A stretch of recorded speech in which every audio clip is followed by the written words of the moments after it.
All right. And good morning, good afternoon, good evening, everyone, depending on where you are. When you are viewing this session of Truly Foundation and A Course in Miracles with your host, Oliver Blue, it is so exciting to be in this space. This day is a great day. Around the world, they call it Super Bowl Sunday. It's Super Sunday. And I hope that you have plans to do whatever you love. If you don't like football, or if the Super Bowl idea doesn't trick your trigger, whatever does, find it and take your happiness and your peace and your joy to it and just have yourself a grandiose time. But I'm delighted today because I get to be your temporary host, your temporary guide, your temporary teacher, and your temporary coach during this session. I can't think of any other thing I would want to be doing in this moment other than sitting here preparing to share what has been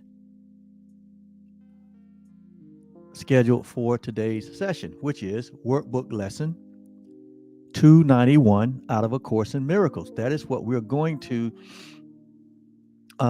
look into today. That's what we're going to investigate. That's what we're going to open our hearts and our minds up to receive this word, this lesson, this workbook lesson, which is a part of our 1 year plus journey of transformation and the renewing of our minds with the goal, which is peace. It is our goal for peace.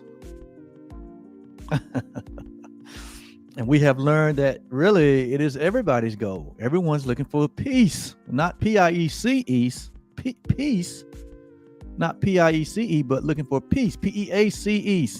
And what is peace? Peace is a state of mind, a state of being, a state of tranquil, a state of certainty, a state of knowing. It's a state of eternal bliss. It's a state of complete fulfillment and complete happiness and joy and ecstasy and any word that you can use to describe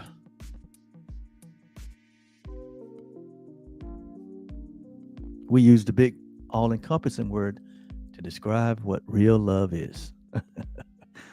To describe what love is. Or we use another word here. We say, what is reality? Or what is home? Because there's no place like home. Well, the Course says that home is in the very heart of your Creator, the very heart of God. And the Course also said that we have never left the heart of God, that we can only leave the heart of God, that we can only leave love, that we can only leave reality in a fantasy or in a dream-like experience, almost like hallucination. And we have to leave in a manner of the opposite of what it is to be in the heart or to be at home. And that is we have to take on an experience of what it described as an experience of separation, where we detach ourselves from our source to go on a journey of exploration. And so, and of course, the Course says the only thing that goes on that journey with you that is of any value is the memory of your true self, or the memory of God, or the memory of home. So like when the prodigal son went on his sabbatical or went on his prodigal journey away from his father's house. Even though he had all of his material inheritance, you remember he wanted all of his money, and Dad sent him his money. Dad gave him his money. You know, the story of the prodigal son, and you may not be familiar with it, but most people that have any biblical background, you know, that's a very popular story, and it's a very good metaphor for explaining this whole experience called life. And if you're not familiar with that story, then most of us are familiar with the creation story, which is, again, a biblical story that's in the first book of the Bible. I think it's in the first couple chapters. We call it the creation story, where it basically say this is how the first man and woman, although this is how humanity entered from a formless state to a state of form. But in both of those stories, the whole idea is that the original man and his woman, Adam and Eve, they made a decision to leave the garden. They made a decision to leave home. And I know it's taught a lot of times that they was kicked out of the garden, but we understand that that's not possible. It would be like you being kicked out of yourself. It's impossible. It's impossible for you to be on the East Coast and the West Coast at the same time. And just like that's an impossibility, it's impossible for an idea to leave its source. In other words, humanity is an idea of God, and it's impossible for us to leave God. Only in dreams, or only in fantasy, hallucination, vain imagining. Same thing with the prodigal son. The prodigal son said, "Daddy, give me all my money. Give me all my inheritance. I want it now." And the father didn't even flinch. He didn't hesitate. He gave his son all of his inheritance, and he went off on a far journey into a far country. And we know how that story ends. That the only real value that the prodigal son had on his prodigal journey, he thought it was the money that he had, his inheritance. But the only true value, lasting value, infinite and eternal value that he had was the memory of his home, the memory of his father. And it was only when he came to the end of himself, sleeping in the pig pen,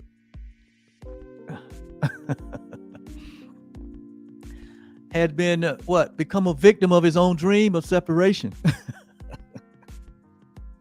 that he remembered his father. He remembered home. And it was that memory, right, that became the catalyst for him returning to sanity, or returning home, or returning to his original habitat, or coming to grips with the reality that there's no place like home. And that's kind of the story of all of our lives. And same way with Adam and Eve.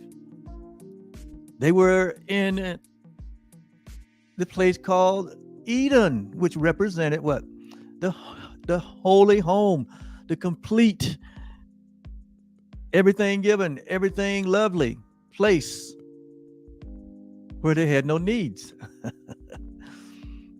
But somehow, somewhere, they entertained this idea that, there's something outside of this house that I'm not aware of.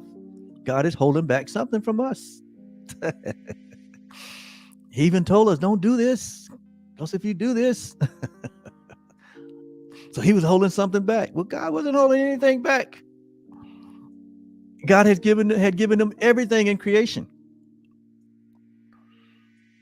So they decided, hey, it's something God's holding back.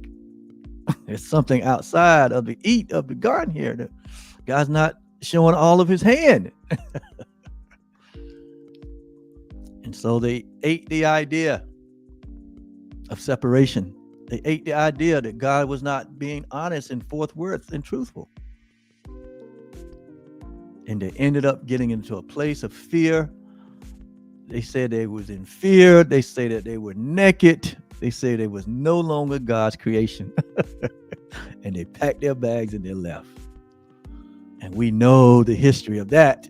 In fact, we are even a part of that history here in 2023. But we also know that they came to their self. They came to a reality that they had been deceived in themselves. And so here comes the birth and the life of one of our very own humans. His name was Jesus of Nazareth. And Jesus of Nazareth realized very early in his life, he heard the voice and he said, yes. And he stood as a symbol of truth, a symbol of life. He would not eat the garlic and the onions. He would not accept the culture. He would not accept the idea that God wasn't a loving father, that God was responsible for the world as it was. He wouldn't accept that. And that humanity had fallen to a state of sin consciousness, guilt, and fear. He wouldn't accept it. He said, nope. He found out early. I don't know what Jesus did, but somewhere around the age of 4 or 5. And I think it happens to all of us around the age of 4 or 5. And I have resources that talk about this. There's a book called The Urantia. And it talks about that at the age of 5 years old, all of us, and you might remember this when I say this, you may just say, boy, you're right, Oliver. Because just think, it's hard for any of us to remember anything prior to the age of 5. Why is that? Why is that?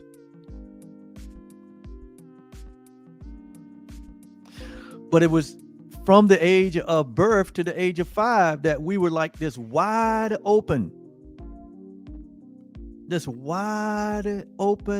letter, this wide open mind. It was some of our most impressionable years where we became the recipient of our environment. And we was like a sponge, and we just soaked up the environment that we were in. We knew no better. We had no point of reference. We had no standard, no gold standard to decide what was real and what was not, what was of truth and what was not. We had nothing. And so we was like this open sponge. And so whatever environment you were raised in, whatever household, whatever culture, whatever community, whatever ideas that they operated under, all of that, we just soaked it in for 5 years. So depending on your first 5 years of nurturing, it depended on the way you saw the world, the way you saw yourself, the way you felt, the way you perceived. And it set the stage for a life that basically your decisions and your point of view and your vision of things were based on what was conditioned or programmed into you. And you didn't resist any of it. And then something happened at age 5. And in fact, you don't remember a lot of it. What was said, what was heard, what was seen, the examples that were demonstrated before you. But they were going straight into your subconscious mind. And for a lot of us, at the age of 20, 30, 40, 50, 60, 70, even 80 years old, are still being run by those ideas, those what we call habits or paradigms or concepts that were placed within us those first 5 years. But something happened to Jesus of Nazareth very early. Something happened to where he, for some mystical reason, and I know why, he listened to the voice of truth. He listened to the voice of truth. At an early age, he listened to the voice of truth.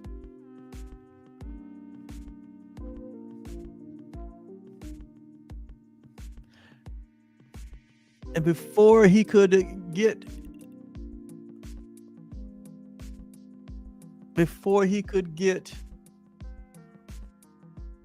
acquainted with the conditioning and the programming of even his time, the culture, the religion, he became convinced about the voice of truth, that he was a creation of a loving God.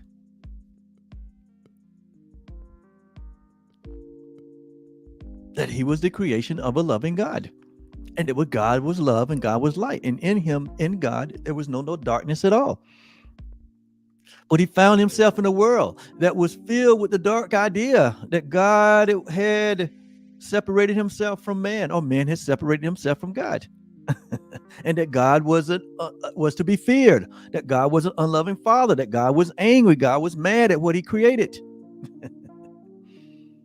That's the world he found himself in. That was the culture. That was the religious culture. That was the secular culture in a sense. In other words, all humanity had taken on the mindset of Adam and Eve, of being fearful, being naked, and being separated.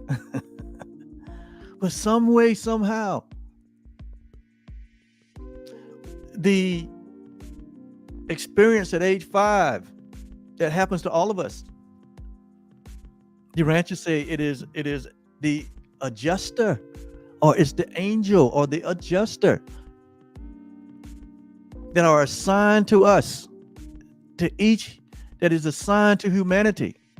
And we have this experience at 5 years old where the spirit of truth makes a grand announcement or a grand entry and say, I am here for you. Fear not. I am your God. I am your permanent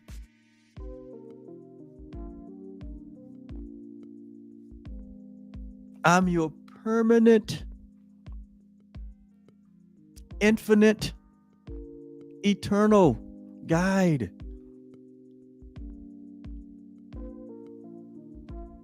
I'm here with you always.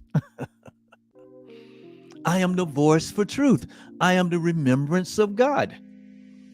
And I think it happens to all of us at 5.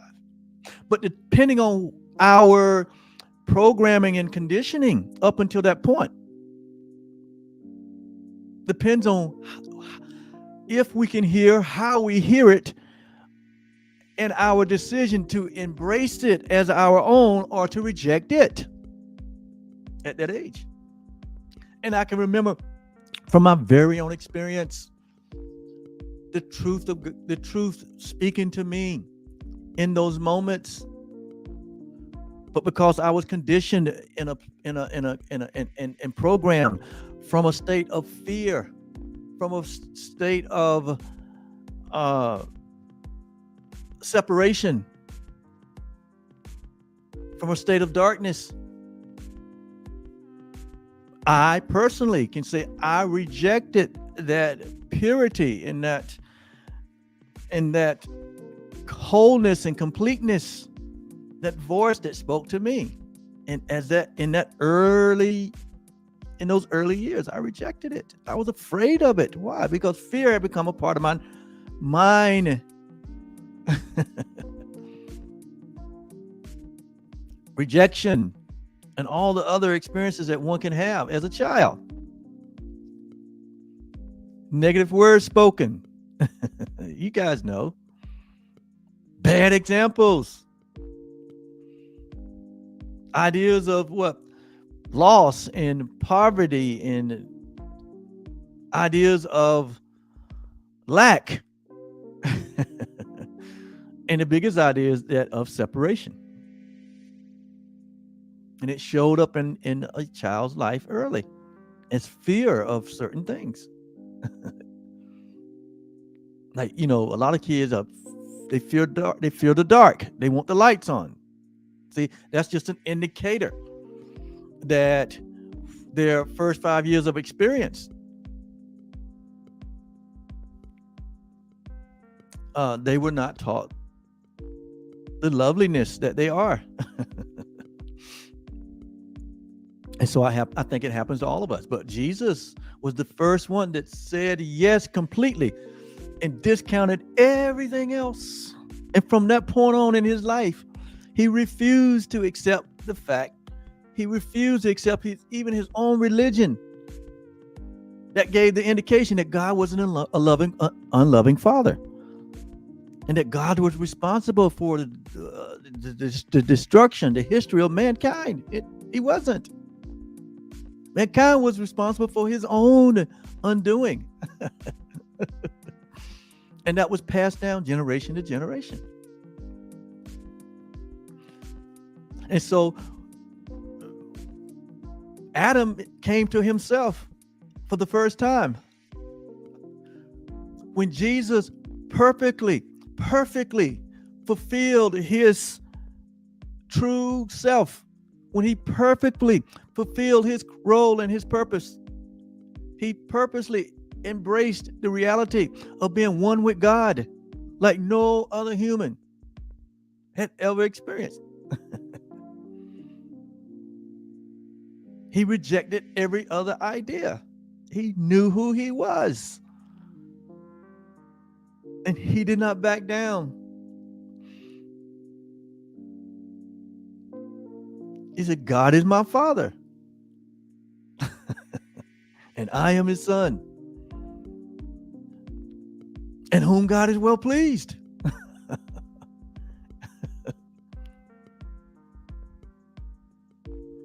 And so that was Adam's coming to himself. When Jesus fully completed his role, fully accepted the atonement for himself, that was when Adam woke back up. And not only Adam, but it was symbolic of all of us waking up at once. Before and after. It was just a symbol.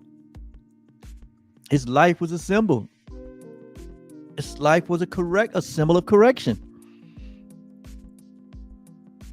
A symbol of correction.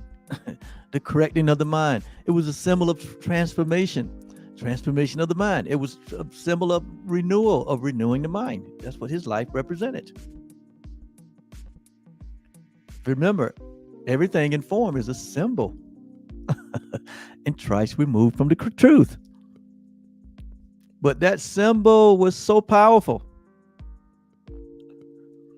that it is still having a grand impact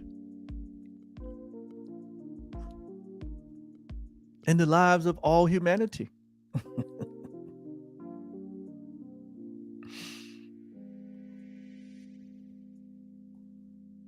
So that's my preference or my preface into today's lesson. That's my preface into today's lesson. Let me check to make sure I'm not just talking to myself, to make sure that I am. There I am.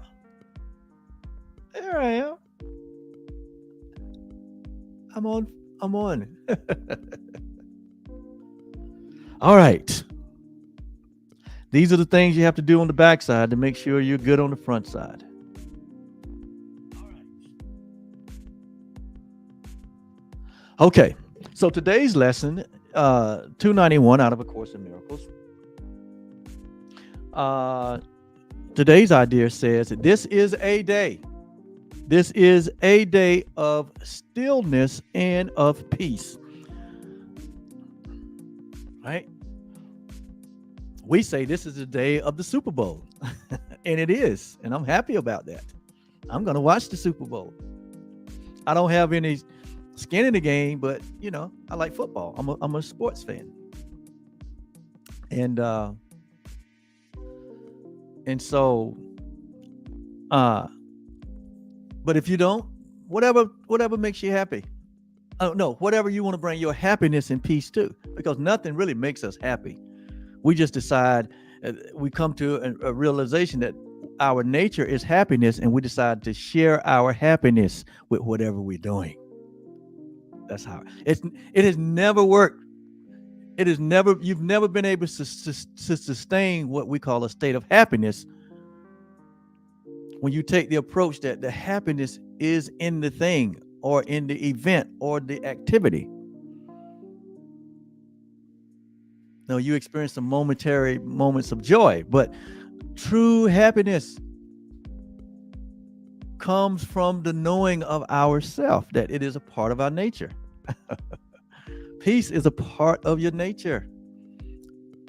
Peace is not at the end of an equation or the end of an experience, but it is peace and happiness is the realization of who you are. It comes from the knowing of thyself.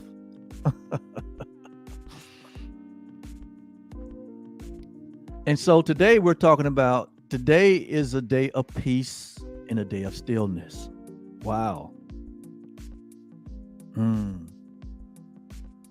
The day of stillness and the day of peace. Could our world use more peace? Of course. We know that there are things happening in the world that are totally opposite of peace, and they are in a state of extreme. So the world could use a whole lot more peace, right? And stillness. We know that this world never stands still. It is ever moving, ever shifting, ever changing. The world of form or the world of perception. That is the nature of it. There's nothing still about it. In fact, in this world of duality, this world of perception, if you look around you, everything that is in form, including your body, just look around you. Everywhere you see form, from the walls to the floors to the tables to everything on the table, everything, every object, every single solitary object that you can see with the natural eye. It may appear to be still, or what we call inanimate. It has no life. It's just like you look at this cup, you say, well, this cup's not moving. This cup is still.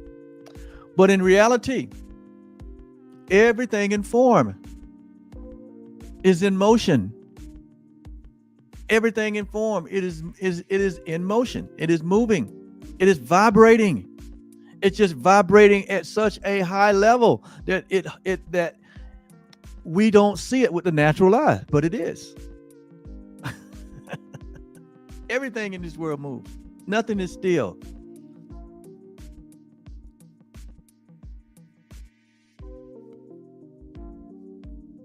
And it is that high vibration that holds it together. It's called coalesce. And see, if it wasn't for that high vibration,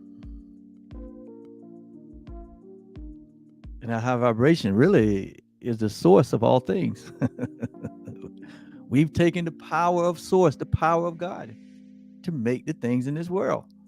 And if it wasn't for the fact that the source of that high vibration was completely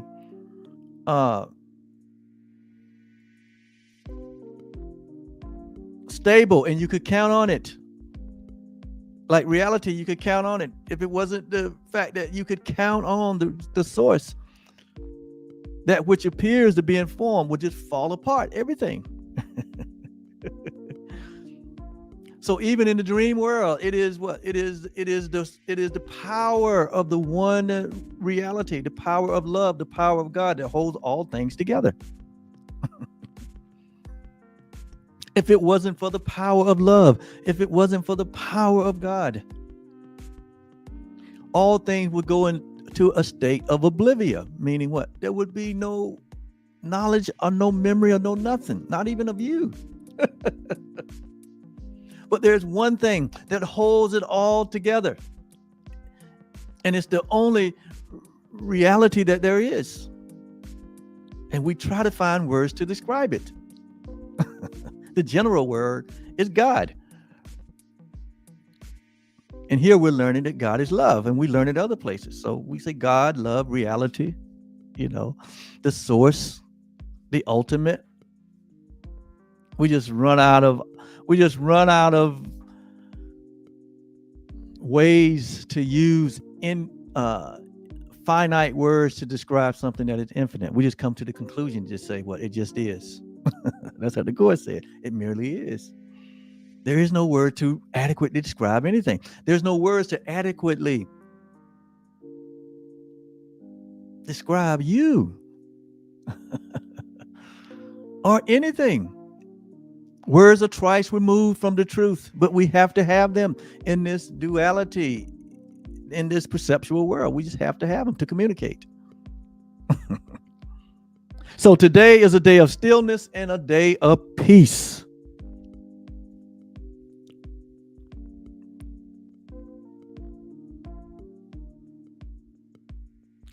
And so let's see what it says.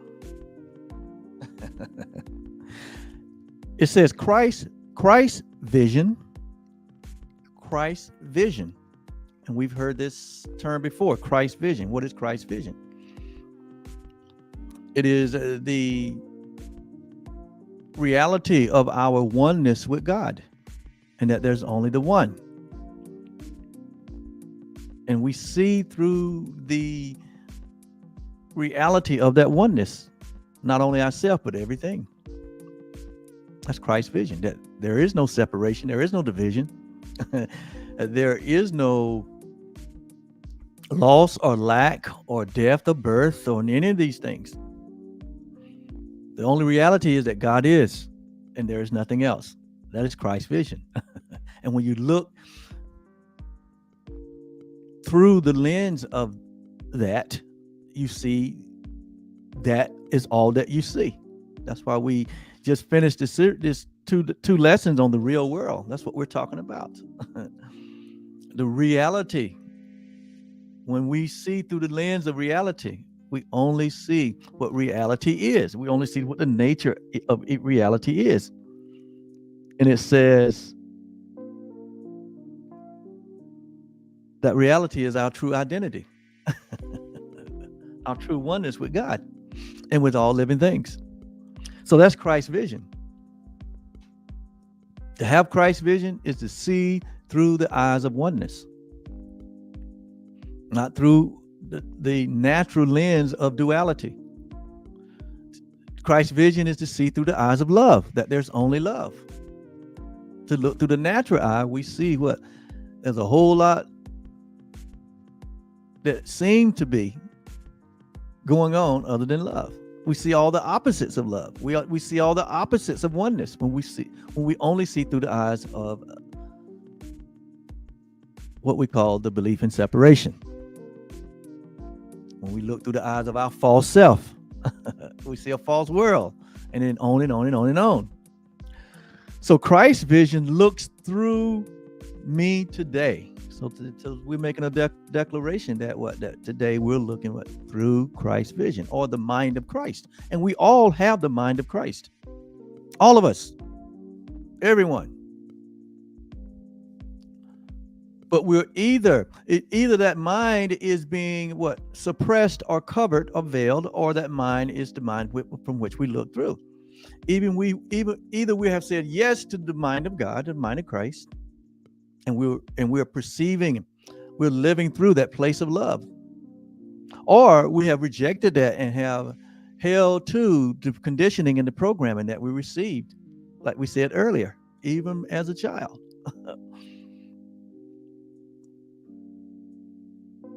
That's why you can have what the world will call, these are the leaders of the world, or these are the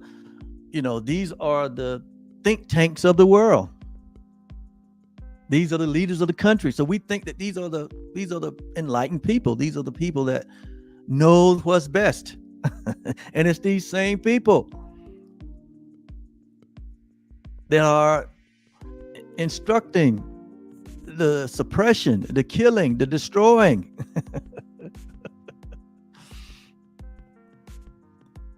And that's what you get in a world that has an upside down orientation. A world that is built on sin consciousness, guilt, and fear. That's built on the individual and not built on the one. That's what you get. And so we're talking about Christ's vision, though. And we look through that today. That's a decision that we make. Even when we're watching the football game this afternoon. Because this natural world is built on the idea of competition. And everything is competition. And where there is this world of competition, that the whole idea is what someone has to win at the expense of someone losing. In the world of competition, in the world of duality, somebody has to be on the top, somebody has to be on the bottom. In the world of duality,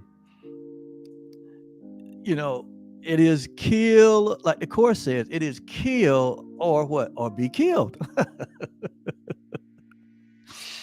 So it's almost like it's, this competitive thing is really insane. It's not looking from a perspective of the whole. It looks from a perspective of what? Of the division. It promotes division and separation. And so this whole idea is that, you got to pick a side. Why can't you just look from a perspective of wholeness? Why you got to pick a side? So all these concepts play into that nature of separation, or that nature of division, right? But here today, Christ's vision looks through me today. That's my choice. That's your choice. That's the decision that we make. And we all have the Christ vision. We all have Christ's vision. Why? It is who we are, and essentially, it says, Christ's vision sight shows us all things forgiven and at peace, and offers this same vision to the world. When you are perceiving through the mind of God, or the mind of Christ, or the mind of oneness, or the mind of love. He said, because when you do this, he says, when you do this, it shows you a forgiven. It shows you all things forgiven. All things. You're not holding anything against anyone. You're not holding any grievances. You have let go of all of the idea of separation. You have let go all of your experiences, all of your training, all of your teaching that had shown you and have programmed to condition you that separation was the path to peace. You have let it all go. All the grudges, all of your experiences, everything you've ever experienced in your life, where you may have felt used or abused or abandoned or rejected or unfairly treated, you've let it all go. The parents, the siblings, the extended family, the community, the government, the religious community, all of your experiences, your sports teams, your dance team, your piano teacher, whatever you had, all of your experiences, you realize, like the prodigal son, he came to himself. When you come to yourself, you realize you were doing this to yourself by holding on to an idea or a belief in separation, or a belief in you was operating from a competitive mind, because that's where we're taught. We're all programmed to have a competitive mind versus having a creative mind. When you have a competitive mind, you see all things separate. When you have a creative mind, you see all things as one.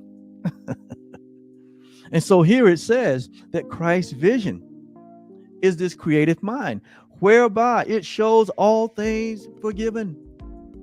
All. There's no exception. You can't hold one annoyance.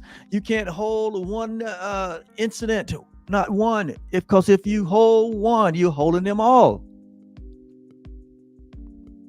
It has to be total. Love must be total. To be free, like Jesus said, who the Son sets free, he's free indeed,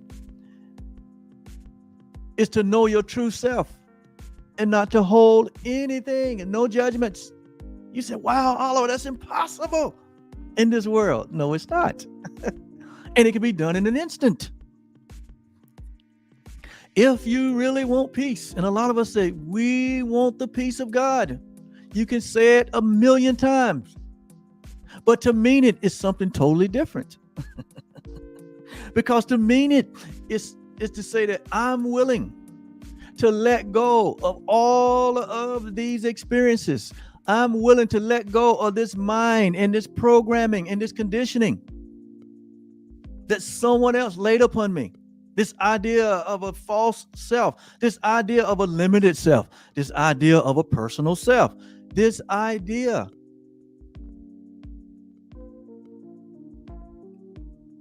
that I'm separate from all others. Are we willing to let it go and only see the oneness that we all share, that we're all one? Every wave that comes to the ocean shore that looks like it's separate and individuated from the ocean. Every wave retrieves back into the ocean. Even though it's a momentary expression of individual, but it goes back into the ocean. Why? Because there's only one. Every beam that, when you look up at the sun, and every sunbeam or sun ray that appears, that it is this dance of individuality. Look at me. Every ray, every beam, eventually what? Goes back into the what? Back into the sun, back into its source. Why? Because you can't be separate from your source.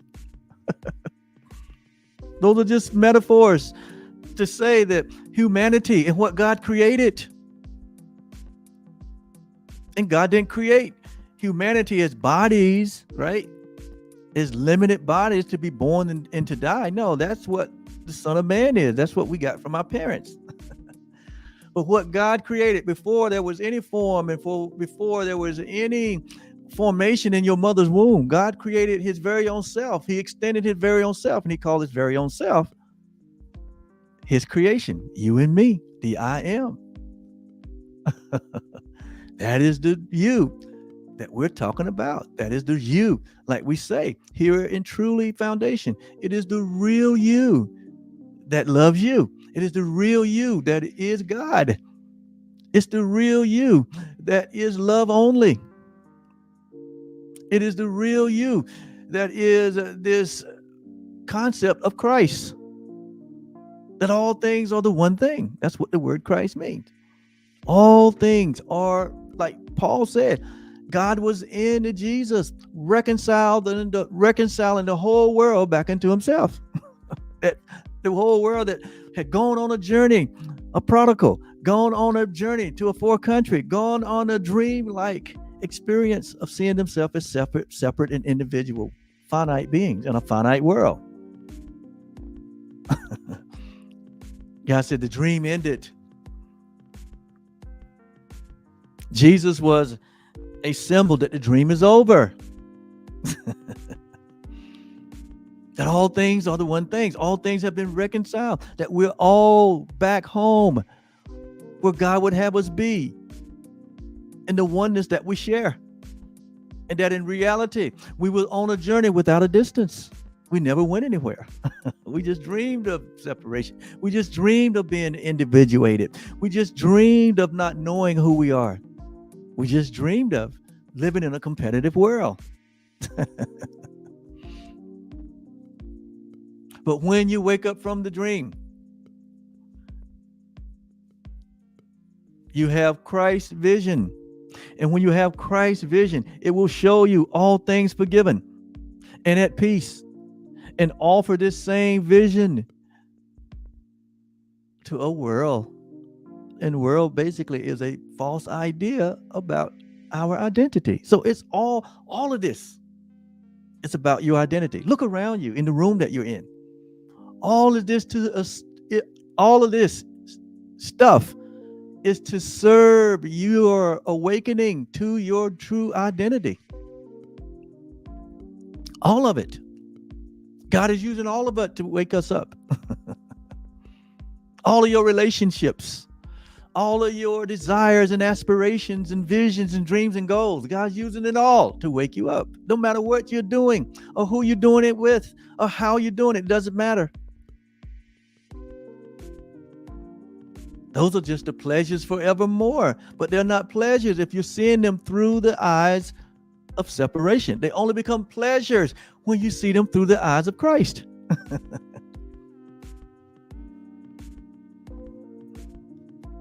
And all of us have this Christ identity. There's a scripture in 1 Corinthians.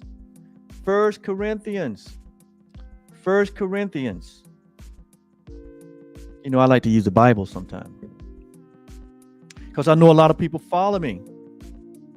They have their origin in biblical understanding, and so did I.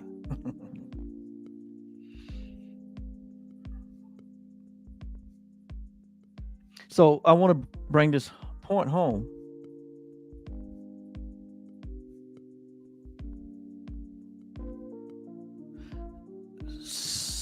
First Corinthians 2:9.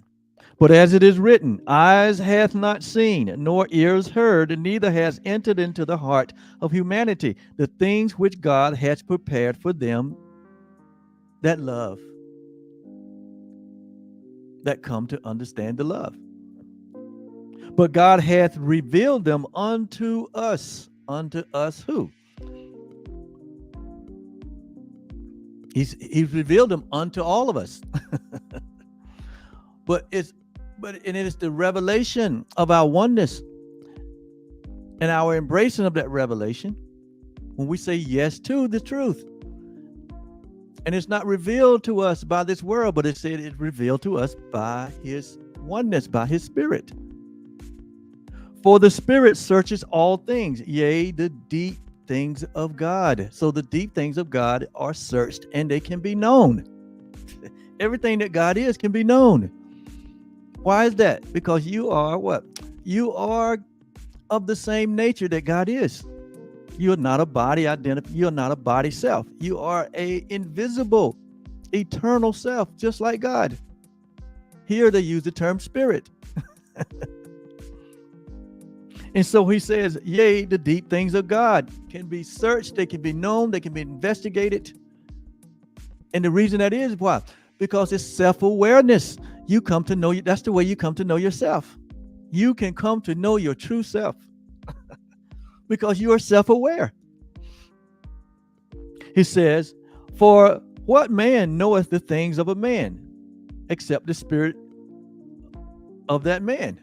Right? So you can know your natural self by the spirit of the nature. You know all of your comings and goings and events and activities. You know that. Why? Because by your own very bodily mind nature, you know them. You have a remembrance of that. Just like you have a remembrance of, like from age 5 on, you have a remembrance of all your occurrences. Your natural man, your natural remembrance kicks in, and you know that by your natural nature. You can know your personal history. It's what it is. So God is saying here, just like the natural man knows his natural history, he said the true spiritual, the essence of your reality. You can know the essence of your reality, which is God. Just like the natural man knows the natural man. He said the spiritual man can know the spiritual man. Like he says it right here. He says, for what man knoweth the things of a man except the spirit of man which is in him? He says, even so, the things of God knoweth no natural man, but the Spirit of God. So we would have to have the Spirit of God to know God. It's like the natural man has to have the Spirit of man to know man. He says, now we have received not the spirit of this world or the spirit of man. He said, but we have received the Spirit which is of God, or the Christ mind, or the Christ vision.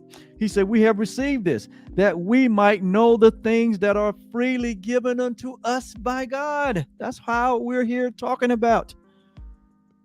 These last 300 plus days, we've been talking about the things that God has freely given unto us. When? In creation. In our original creation. When was our original creation? You cannot find it. You cannot locate it.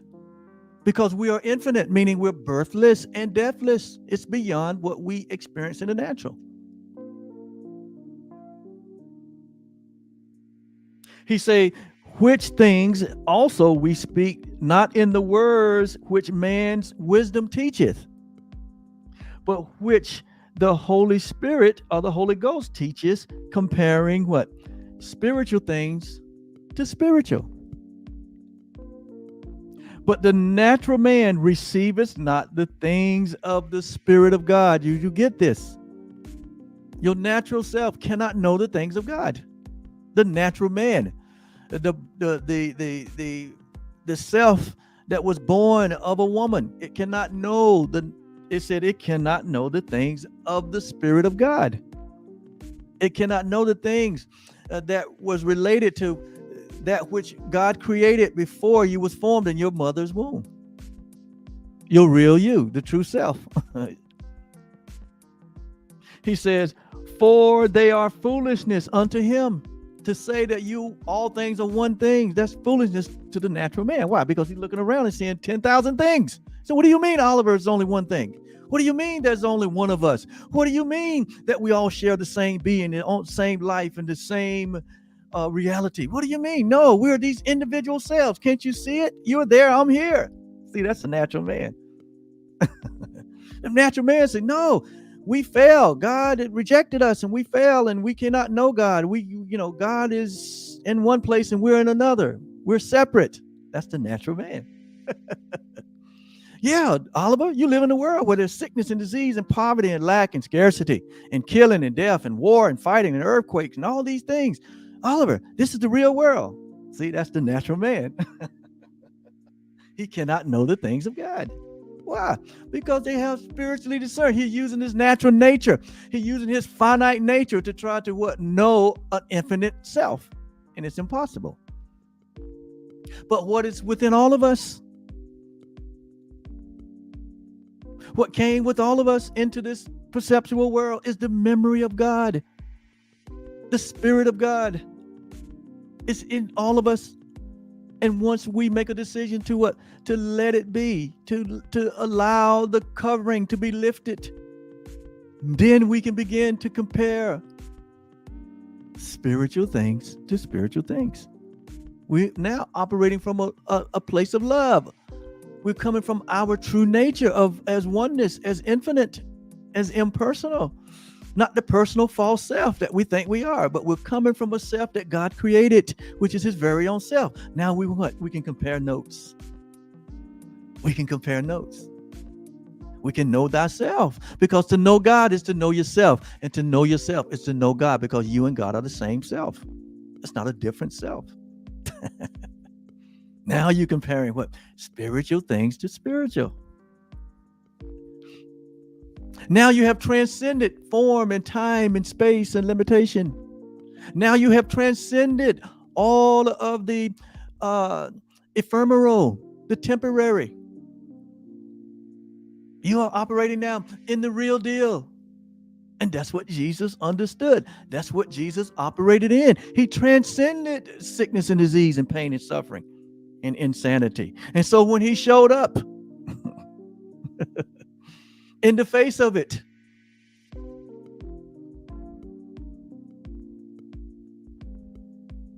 it was dispelled, not by anything that he did. He just showed up. Just like when you go to a dark room and you hit the light, what happened to the darkness? It gets dispelled. Why? Because the light showed up. And the light that is showing up every day within us is this light of the knowledge of the truth of who we are. And so he says, but the natural man receiveth not the things of the Spirit of God, for they are foolishness unto him, neither can he know them. You cannot know your infinite self from your finite mind. You cannot know the reality of your oneness with God from a mind that believes that it is in sin and separate and fear. You cannot know it. You cannot know love from fear. There is no fear in love. Perfect love casteth out fear. There is no separation in love. There's no separation in reality. There are no multiplicities. There are not billions of selves. There's only the one self, and we all share it. We all share in this one self together as one.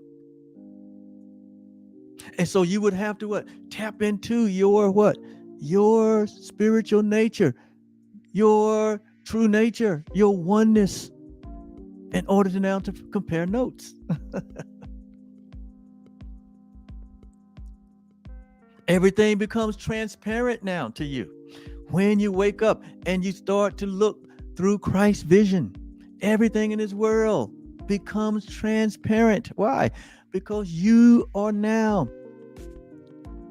looking through the eyes of light, and there's nothing hid from the light. Like Jesus said, there is nothing hid. He said, there's nothing in the heart of humanity that is hid from the truth. Nothing. So you can see right through the falsity of this world. You can see right through the sleeping state of humanity.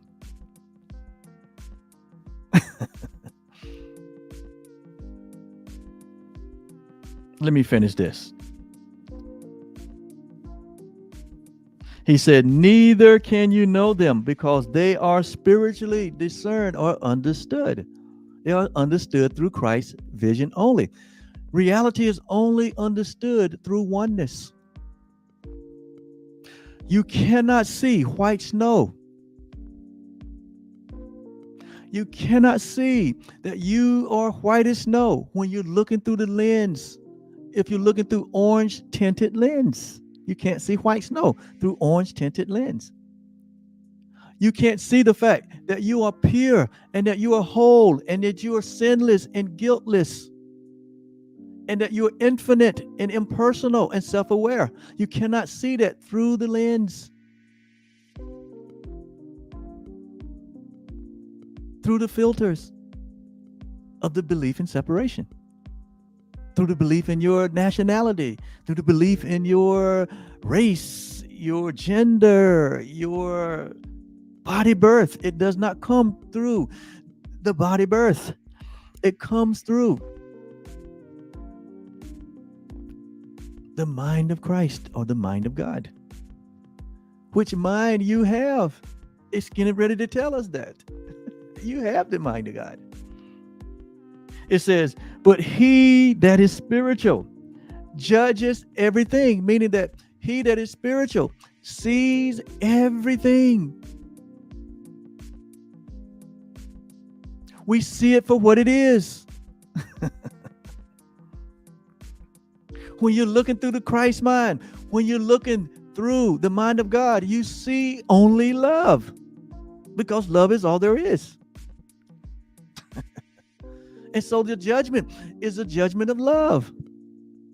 That's why everyone that was brought to Jesus in his ministry, and people tried to say Jesus judged them. This is what they done. This is what they did. This is what they, and what would he do?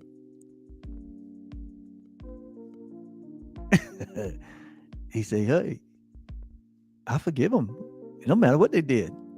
It didn't change who they are. That's what he was saying. He saw the transparency. He saw through their falsity. He saw through their religiosity. He saw all the way through their life. Because it's really only one man that's thinking that he's separate. Even though there's a billion of us on the planet, there's only one man with a mindset that's we call the ego mindset, that believe that he's separate. There's only one mind that needs to be healed. There's only one mind that needs to be what? Transformed, restored, renewed. And when the one is restored and renewed, all of them are, because there's only one of us. That's why the Course in Miracles say, when you wake up, all humanity wakes up.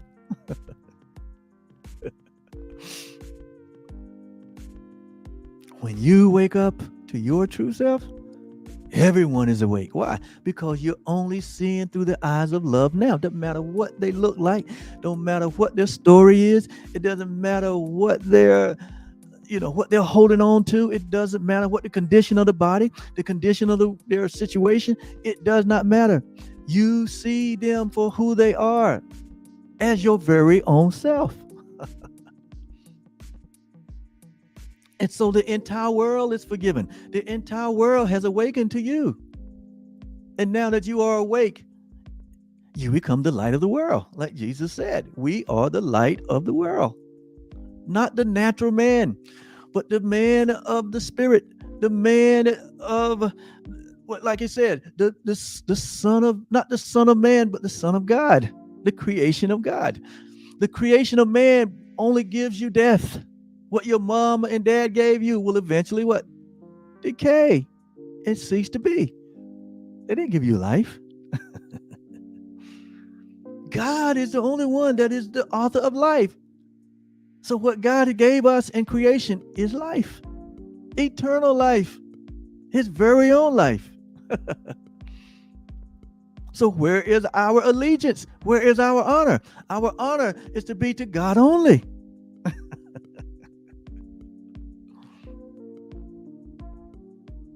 And so, but he that is spiritual judgeth all things, yet he himself is what? Judged of no man. Why? Because no man knows him. This world can't define you. This world can't categorize you. This world can't say anything about your true self from the perspective of the ego. And all these labels, all these ideas, all these concepts that the world has come up with, and we have bought into them. We have given over our freedom into an idea of separation, racism, inequality, all these ideas. The world can't judge you in that. That's what Jesus meant when he said, what? The world has nothing on you. When you wake up, the world has nothing on you or in you. You are free indeed. They can lock the body up. They can imprison the body. They can even put it into solitary confinement. They can even shoot the body, hang the body, drug the body. They can do all kinds of stuff with the body. But they can't touch you. They can't touch the real you. They thought they had Jesus finally when they hung him on the cross and he took his last breath. They thought that's who he was, a body self. But on the third day, he reappeared. Why? Because what? You cannot destroy life. Yourself, the self that God created you to be, you can never be destroyed, and you will never be destroyed. You can only dream of being destroyed. You can only dream of being sick and in pain and in agony and defeat and loss and scarcity. Those are dream experiences that we're having because what? We have not recognized who we are. But when you do,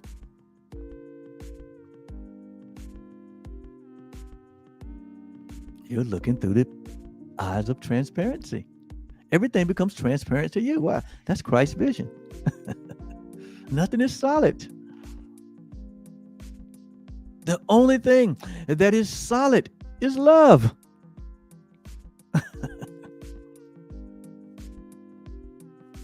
And then verse 16, which is the verse that I wanted to bring here, but I wanted to go to the previous one because it kind of builds up to this. So you get an understanding what Paul was doing here. And so 2 Corinthians chapter 2, verse 16, it says, for who has known the mind of the Lord? Who has known the mind of God? Who has known it? Notice now, and it say will know it, or do know it. It says known it. Who has always known the mind of God? Who? Is it possible to know the mind of God? You would have to have what? The nature of God to know the mind of God. Just like you have to know you would have to have the nature of man to know the what? The nature of man. That's why Jesus said, I know he said, I know what's in man. because he had what? The same nature. He said, I know what's in man. I know the fear. I know I know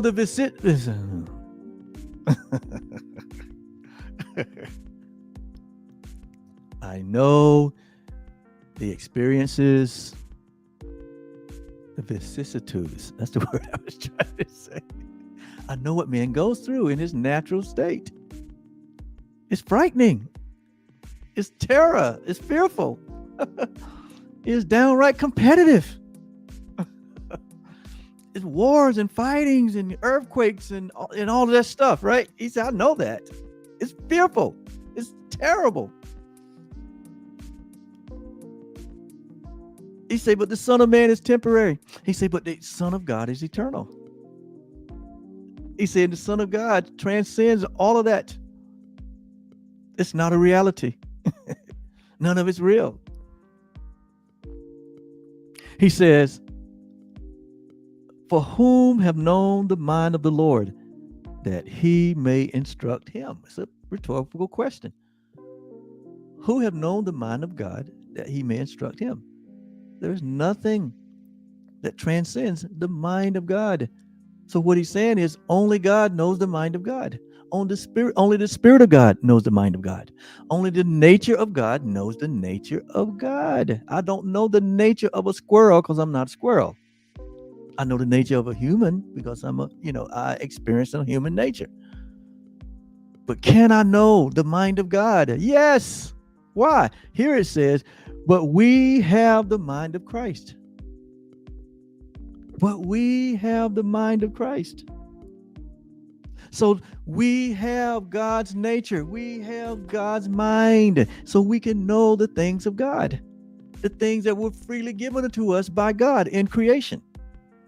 And so here, when it says Christ's vision looks through me today, what we're saying is I'm looking through my true identity, my Christ self, my God self. And my sight shows me all things forgiven and at peace. And it offers this same vision to a world that is still asleep.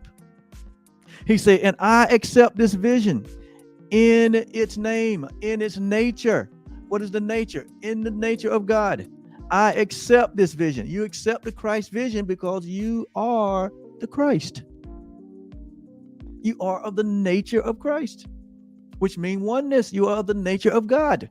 That's how you can know the things of God. It says, but for myself and for the world as well. So we can know, it says, I accept this vision for myself and for the world. That's why I say when you wake up, everyone wakes up from your point of view.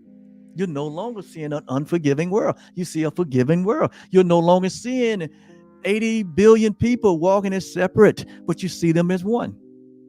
You're no longer seeing the destruction and the anger and the division and all the stuff that's in the world as a reality. You're seeing it as an unreality. And so it says, What loveliness we look upon today. Now, why? We looking through the what? Christ's vision. What loveliness, what holiness we see surrounding us in everything, because we're looking through the eyes of holiness, because we are a part of the holy nature of God. We are part of the loveliness of God. He said, so what loveliness, what's holiness? And it is given us, it is given unto us, the things that are freely given to us by God, through God's, by having God's nature. It says, and it is given us to recognize it is a holiness in which we all share, no exclusion. It is the holiness of God himself. You are the holiness of God himself. You are the holy home of God, as the Course says. Even the Bible says it. Paul picked it up in Ephesians chapter 1 when it says that even before the foundation of the world, we were already chosen. We were already created to be holy and without blame before him in love. It's right there in your Bible. They don't teach it that way. Most don't. But you are the holiness of God. You are the love of God. Everyone that is born of God is born of love, says John. Everyone that's born of God is born of the very nature that God is. Jesus said, you have the mind of Christ. And then he picked it up in Philippians 2:5 when he said, let the mind of Christ be in you, who thought it not robbery to be equal with God. You have equality with God. Why? Because you are of God's same nature. You don't have a different nature than God. You have the same nature that God is, and we all share it. It is the holiness of God himself, which you are. You are holy, and you remain that way. You are the holy home of God, and you remain that. So all of the stories, all of the history of humanity, every event, every activity, every feeling, every emotion, every birth, every death, everything that has happened in the history of humanity,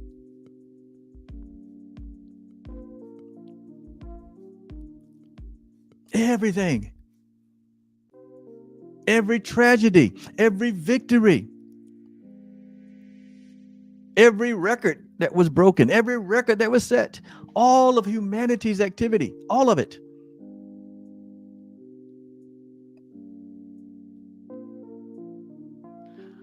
was just an experience. None of it has changed anything in reality. We remain as we were from the beginning. We remain in the same place as we were from the beginning. And you can't find the beginning. And you're certainly not going to be able to find the end of you, because you're not going to find the beginning or the end of God. The Alpha and the Omega. You are all of that. Yes, you are. And all of this hasn't changed a thing. It's like you go to the movie, you watch the movie, you enjoy your M&Ms, your popcorn, your peanut, your Sprite.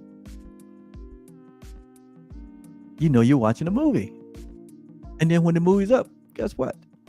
When the movie's over, what? You leave your popcorn container and your M&M container and your Sprite and your Coke. You leave it there and you get up and you walk out. Say, that was a good movie. I was really entertained. Well, that's pretty much the experience of your natural life. But much of that entertainment in your natural life is a lot of suffering until one wakes up. And then the Course talks about, hey, it's a happy dream now. You seeing through the eyes of Christ. You seeing everything is transparent. So enjoy. That means, that's why I always say, you ought to be the happiest. You ought to be the most joyous person when you wake up. No one should have as much fun as you.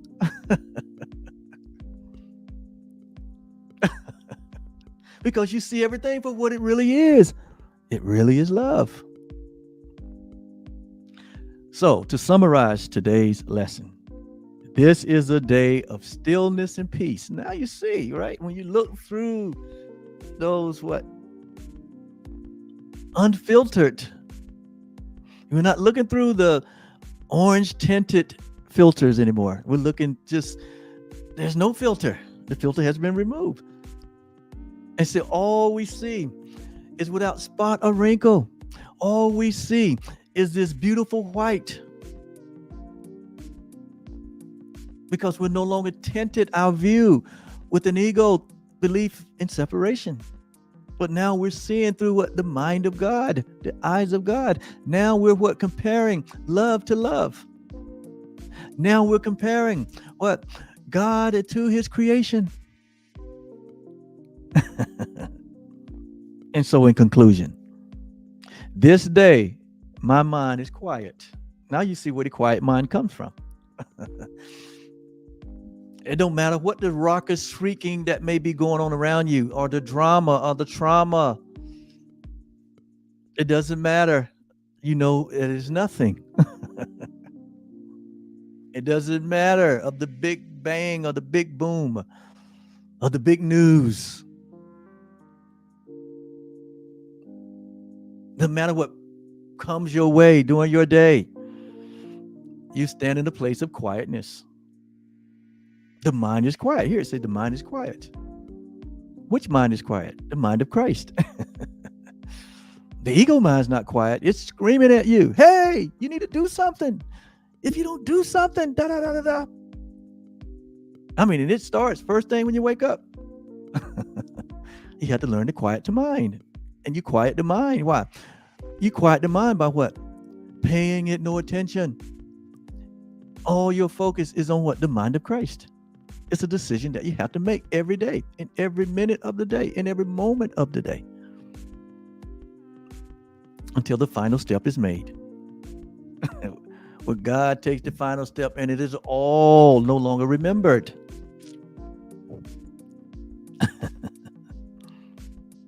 So today, my mind is quiet. I receive only the thoughts that God offers unto us. Only. See, you receive only. That means that what? We have the ability to accept or reject ideas. And you'll always have that function and role while you're in this third dimensional world. As long as you have an awareness of a body mind, you have to make decisions in every moment. That is part of the transformation. That is part of the renewing. That is the work that we do. That is the work of God. Jesus had to do it too. You have to reject the labels. You have to reject the ideas. You have to reject the ego thought system completely. And when you do that, what? The mind is at rest. It'll stop suggesting to you things. Like, I'm hurting, you're gonna die, you're gonna this, it ain't gonna work, it ain't, that chatter, jada. You dispel the chatter by focusing on the light, focusing on the truth. So this day, my mind is quiet to receive the thoughts you offer me. And I accept what comes from you only. That's why we're doing this every day. I do this every day. Not just for this broadcast, but when I'm not on this broadcast, and even before I come on this broadcast, I know what reality is. So I spend hours. I spend a few hours with reminding myself of the truth. That's how you quiet the mind. I can either do that, or I can rush out into the world, right, and get caught up in all of the drama and the trauma. I try that. That's no fun. That's exhausting. I was looking for peace in the wrong place. Now I'll take my quiet mind and my peace everywhere I go, in everything that I'm doing. Everything. Hey, look, this afternoon when I watched the Super Bowl, I get into it just like everyone else. But I'm not going into it to look for something. I'm going to take my love and my joy and my peace to it. And from my perspective, everyone wins. I love to see the display of, excellent talent. I like that. But I have my own perspective on it at the end of the game.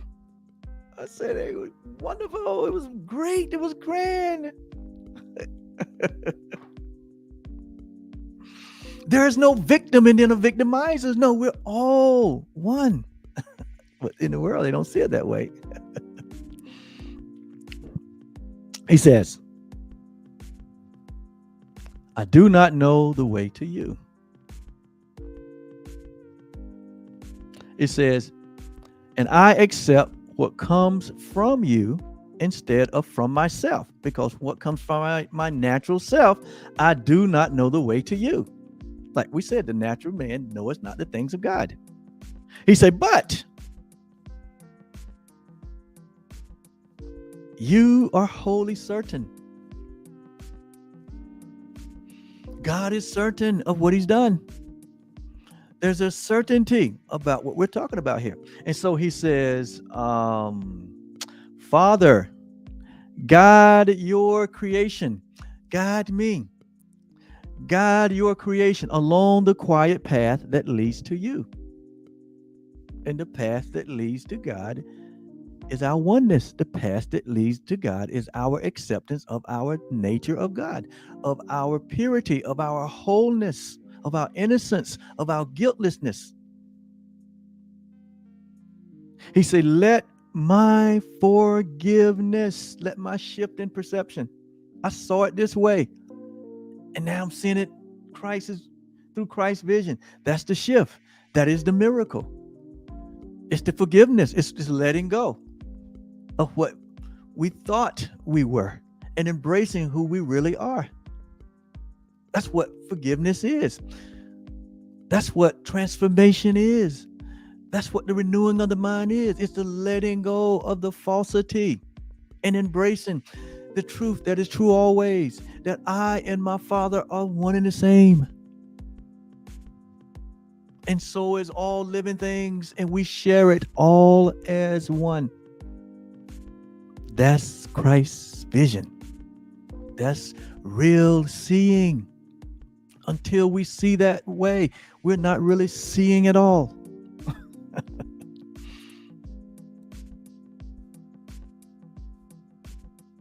So he says, Father, guide your Son along the quiet path that leads to you. Let my forgiveness be complete. See, Jesus completely forgave the world.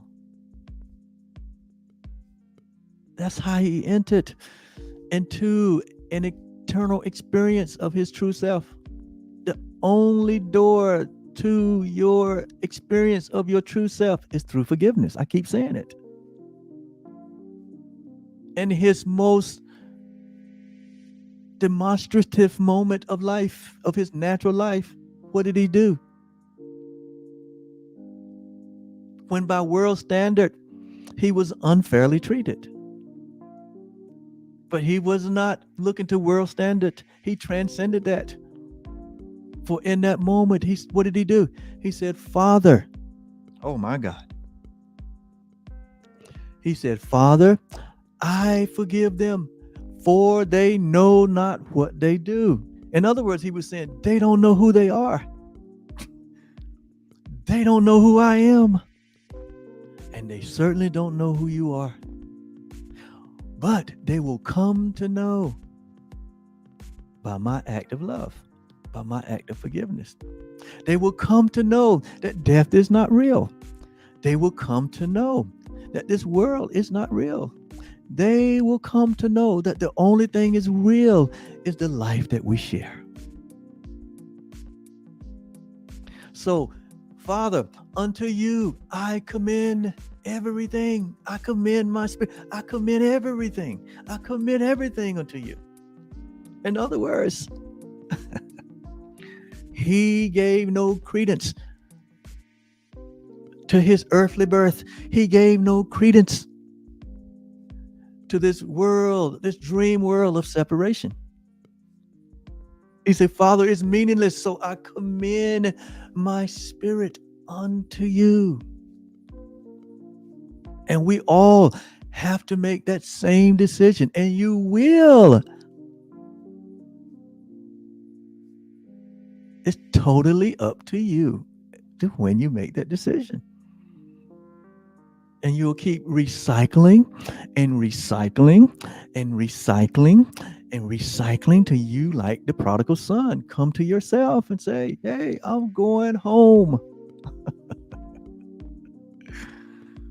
How many more lifetimes is it going to take? How many more days, weeks, or months is it going to take for anyone to decide that they can commend themselves unto reality only? You can make that decision right now by embracing the truth of who you are, your true identity as one with God. It's just that simple. It's not complicated at all. It's a surrendering.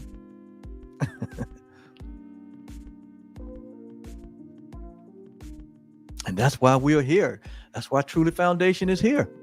And that's why I love being host. That's why I love being your temporary guide, your temporary teacher, your temporary coach. Why? I just want to point you. I'm just a pointer.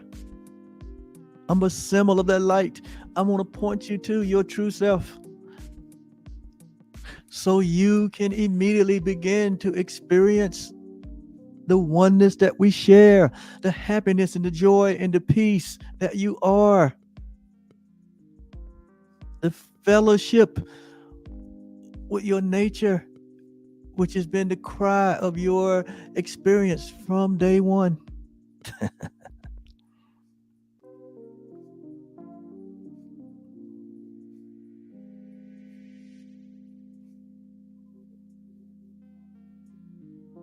Just let all that soak in. That's a lot to soak in. So says the natural man. The natural man, see how he spoke? That's a lot to soak in. It's not a lot. It's only one thing. To the spirit man, there's nothing to soak in.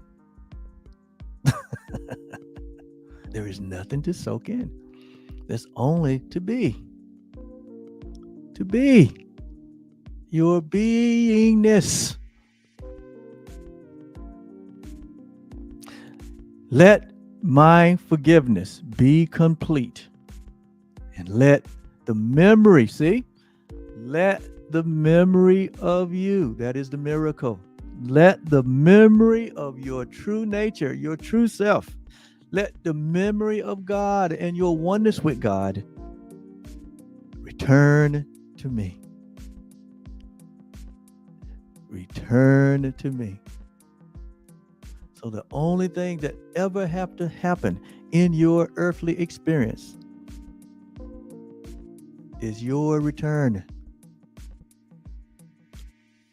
The return to your true self. The return to the reality of the oneness that we share. Therein lies the stillness. Therein lies the peace. Therein lies the quiet mind. If you didn't know before, you know now. And you got it right here at Truly Foundation. Because Truly Foundation was created for you and for your awakening. Awakening to Christ consciousness, which we all have. So this is our purpose. This is the meaning for being here. We're not here competing with anyone. We're not here competing with anyone. We are here as a voice that speaks for truth, a voice that speaks of God. We're not in competition with anyone. We're not here to proselytize anyone. We're not here to cause you. We're not a religion. We're a reality. We're not in competition. We're in creation. And what we're creating is that which was already created. And what was already created is the real you. That is love. We're just here as a reminder to help your memory.